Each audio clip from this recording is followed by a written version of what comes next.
What's up, everyone? John Rettinger from Techno Buffalo here with a smartphone smackdown. I'm going to put the iPhone 5S head-to-head against the brand new Nexus 5 with a new fresh approach. Let's go ahead and put these two heavyweights together and pick a winner.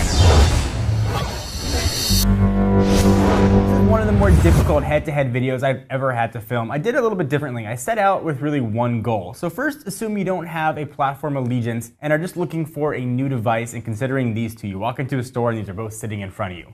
We don't usually get the chance to compare two devices that came out so close together, especially flagship ones. Usually they got 5 or 6 months separating them, and that is just an eternity in the smartphone world. So for each category, I broke it down by which phone I'd pick if I was only basing my decision on that category alone. I really want to make this a real-world usage test. So let's start with screen. On paper, this should be an absolute blowout. The Nexus 5 is a bigger 4.95-inch screen and doesn't go into the absurd, fabulous, 6+ inch category. Nexus 5 has a way better resolution at 1920 by 1080 and a better PPI at 445 versus the 326 on the iPhone 5. But the story isn't just in specs alone. As we noted in the review, the Nexus 5 screen looked kind of washed out, like they had a waterproof screen protector on top of it. Similar to what we saw on some of the Sony phones that actually are waterproof. It looked like things were just a little bit washed out. 1136 by 644 inch Retina display still looks incredible, and difference in PPI is really next to impossible to discern if you just look at it side by side.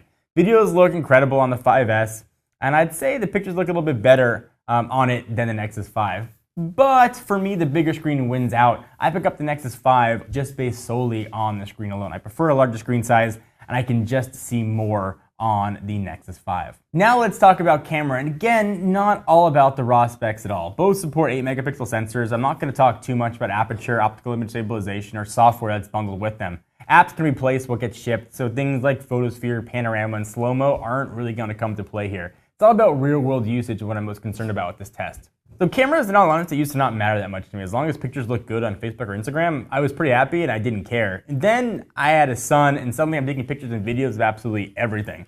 So when we tested the Nexus 5's camera, it looked good in stills, but not great. Some images, especially in low light, looked incredibly washed out. In normal conditions, though, pictures were pretty good. Not the best I've ever seen, but very, very serviceable. Video, I thought, though, was absolutely awesome. The built-in mic was probably the best I've ever seen on a camera. But as I mentioned, my kid kind of comes back into play here. He sleeps a lot, and I don't want to wake him up with the flash. Plus, it's kind of bad for his eyes. So low light images are really, really important to me. And here's where the iPhone 5S really shines. Even without its newfangled dual LED flash, pictures in virtually every condition just looked better.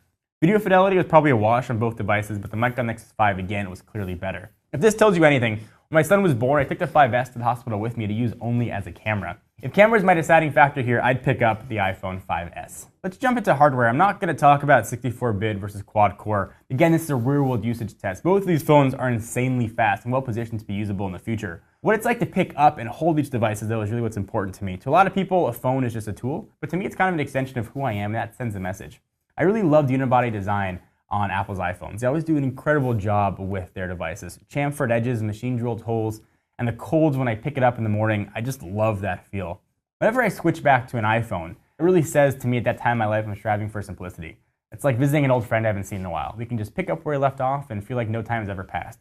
The Nexus 5, though, feels incredibly solid to hold. It forfeits metal for textured plastics, and it just works. The soft touch back feels really good, the ceramic buttons scream quality, and the elegant buttonless front looks like a tech toy from the future.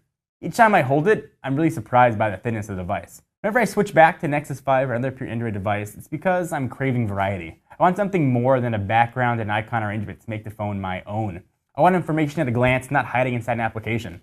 This one could really go either way, like flipping a coin, but calling it a tie is a super cop-out. So today, if I had to pick up one based on just look and feel, I'd go the iPhone in gold. So the elephant in the room with these two devices, as far as I'm concerned, is value. For $349, you can get yourself a brand new 16 gig Nexus 5 in the color of your choice and not get stuck with a 2-year deal. You can easily take it to AT&T, T-Mobile, or Sprint, and it's just going to work. You can sell it maybe a year later for about half the cost to pick up whatever else you want. No early termination fees, no hassle. The iPhone and 16GB form can be had for $199, $150 less, but with a 2-year deal. So ask yourself, are you the kind of person that likes to switch phones, or are you happy with what you have for a few years? That's really a big factor here. To purchase an iPhone unlocked and to do a Nexus 5, it's going to cost you a whopping 649 clams. Certainly you'll make more when you sell it, but that's still a gigantic pill to swallow up front. If you want to go to 32GB, the waters get a bit murkier. Only $100 separates the contract-free Nexus 5 from the 5S. If you want more than 32 gigs on Nexus 5, you're going to be out of luck, but Apple is super happy to sell you a 64 gig phone. For me though, I'm the kind of person that likes to switch phones quite often if you couldn't guess. The notion of being on a 2-year deal with a single device makes me really anxious and start to sweat. This one, if I had to pick one device based on price and value, I'd go Nexus 5 every day of the week. Each device has a ton of intangibles, and they're sort of tough to put in any particular category. I love the idea of Touch ID, even if in practice it doesn't always work that well for me. I like NFC and Face Unlock on the Nexus 5. The idea of using NFC to pay for things with Google Wallet seems really cool to me, and I always feel jazzed to use it, but rarely do I ever get the chance to actually put it into practice. I appreciate how I can customize Android to suit just me, and if I don't like the experience, there's always a custom ROM or theme that'll just make me smile again. The iPhone experience is simplistically elegant, and app experience in iOS is still superior.